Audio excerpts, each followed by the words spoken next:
ತುಮಕೂರು ಜಿಲ್ಲೆಯ ಶಿರಾ ತಾಲೂಕಿನ ಗಾಣದಹುಣಸೆ ಗ್ರಾಮದಲ್ಲಿ ನಡೆಯುತ್ತಿದ್ದ ಅನಧಿಕೃತ ನಿರಾಶ್ರಿತರ ಕೇಂದ್ರದ ಅಕ್ರಮ ದಂಧೆ ಬಯಲಾಗಿದೆ.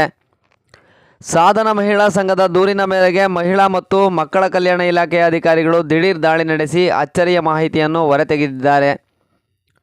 ಬೆಳಕು, ಶೌಚಾಲಯ, ನೀರು ಏನಿರಬೇಕು ಅದು ಯಾವುದೂ ಕೂಡ ಇಲ್ಲ.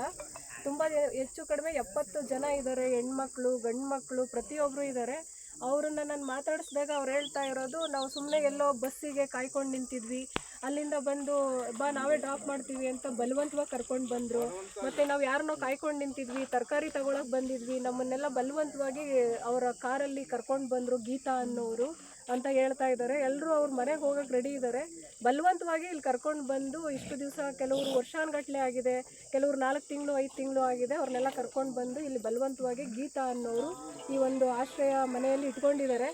ಅವರನ್ನು ಕೇಳಿದ್ರೆ ಏನು ರಿಜಿಸ್ಟ್ರೇಷನ್ ಯಾವುದೂ ನಮಗೆ ದಾಖಲೆಗಳನ್ನ ಒದಗಿಸ್ತಾ ಇಲ್ಲ. ಏನು ಪರ್ಮಿಷನ್ ಆಗಲಿ ತಗೊಂಡಿಲ್ಲ, ಯಾವುದು ರಿಜಿಸ್ಟ್ರೇಷನ್ ಆಗಿಲ್ಲ, ಅವ್ರ ಟ್ರಸ್ಟು ಯಾವ ದಾಖಲೆಯನ್ನು ಕೂಡ ಒದಗಿಸ್ತಾ ಇಲ್ಲ. ಹಾಗಾಗಿ ನಾವು ಮಾನ್ಯ ದಂಡಾಧಿಕಾರಿಗಳಿಗೆ ಈ ವಿಷಯ ತಿಳಿಸಿ ಅವರು ಕೂಡ ಬಂದಿದ್ದಾರೆ. ನಾವು ಇವಾಗ ಎಲ್ಲರೂ ಸೇರಿ ಅವರನ್ನೆಲ್ಲ ಸದ್ಯಕ್ಕೆ ಇದು ತುಮಕೂರಲ್ಲಿ ಕೋರಾದಲ್ಲಿರುವಂತಹ ನಿರಾಶ್ರಿತರ ಪುನರ್ವಸತಿ ಕೇಂದ್ರಕ್ಕೆ ಕಳಿಸ್ತಾ ಇದ್ದೀವಿ. ಅಲ್ಲಿಂದ ನೆಕ್ಸ್ಟು ಈಗ ಯಾರ್ಯಾರಿಗೆ ಅವರ ಮನೆಯವ್ರನ್ನ ಟ್ರೇಸ್ ಮಾಡಿ ಅಲ್ಲಿ ಅವ್ರ ಮನೆಯವ್ರ ಜೊತೆ ಅವರನ್ನು ಸೇರಿಸುವಂತಹ ಕೆಲಸನ ನೆಕ್ಸ್ಟು ಮಾಡ್ತೀವಿ.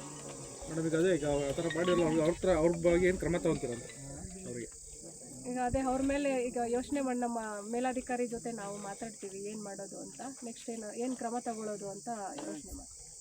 ಈಗ ಕೆಲವೊಬ್ರು ಕೇಳೋದು ಎಲ್ಲ ಚೆನ್ನಾಗಿ ಹೊಡೆದಿದ್ದಾರೆ ಅಂತ ಹೇಳ್ತಿದ್ದಾರೆ, ಇದು ಸತ್ಯನಾ? ಇಲ್ಲಿ ನಾನು ಕೇಳಿದಾಗ ಕೆಲವರು ತೋರಿಸಿದ್ರು, ಹೊಡೆದಿದ್ದಾರೆ ಅಂತ ತೋರಿಸಿದ್ದಾರೆ.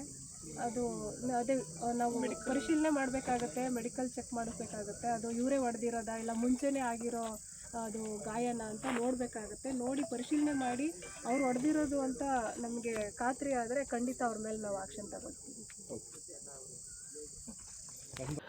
ಗೀತಾ ಎಂಬುವವರ ಮಾಲೀಕತ್ವದಲ್ಲಿದ್ದ ಈ ನಿರಾಶ್ರಿತರ ಕೇಂದ್ರದಲ್ಲಿ ಯಾವುದೇ ಅಧಿಕೃತ ದಾಖಲೆಗಳಿಲ್ಲದೆ ಬರೋಬ್ಬರಿ 64 ಮಂದಿ ವಯೋವೃದ್ಧರನ್ನು ಇರಿಸಲಾಗಿತ್ತು ಎನ್ನಲಾಗಿದೆ.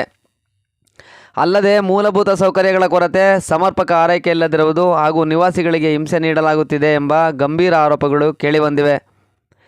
ಇಲ್ಲಿ ಮಹಿಳಾ ಮತ್ತು ಮಕ್ಕಳ ಅಭಿವೃದ್ಧಿ ಅಧಿಕಾರಿ ಅಂಬಿಕಾ ಅವರ ನೇತೃತ್ವದಲ್ಲಿ ನಡೆದ ಕಾರ್ಯಾಚರಣೆಯಲ್ಲಿ ತಹಶೀಲ್ದಾರ್ ಹಾಗೂ ಪೊಲೀಸ್ ಇಲಾಖೆ ಸಹಕಾರ ನೀಡಿವೆ. ದಾಳಿಯ ವೇಳೆ ಕೇಂದ್ರದಲ್ಲಿದ್ದ 64 ಮಂದಿಯನ್ನು ಸುರಕ್ಷಿತವಾಗಿ ರಕ್ಷಿಸಿ ಕೋರಾ ಸರ್ಕಾರಿ ನಿರಾಶ್ರಿತರ ಕೇಂದ್ರಕ್ಕೆ ಸ್ಥಳಾಂತರಿಸಲಾಗಿದೆ. ಅನಧಿಕೃತವಾಗಿ ಕೇಂದ್ರ ನಡೆಸುತ್ತಿದ್ದವರ ವಿರುದ್ಧ ಕಾನೂನು ಕ್ರಮಕ್ಕೆ ಅಧಿಕಾರಿಗಳು ಮುಂದಾಗಿದ್ದು, ಪ್ರಕರಣದ ಕುರಿತು ಹೆಚ್ಚಿನ ತನಿಖೆ ಮುಂದುವರೆದಿದೆ.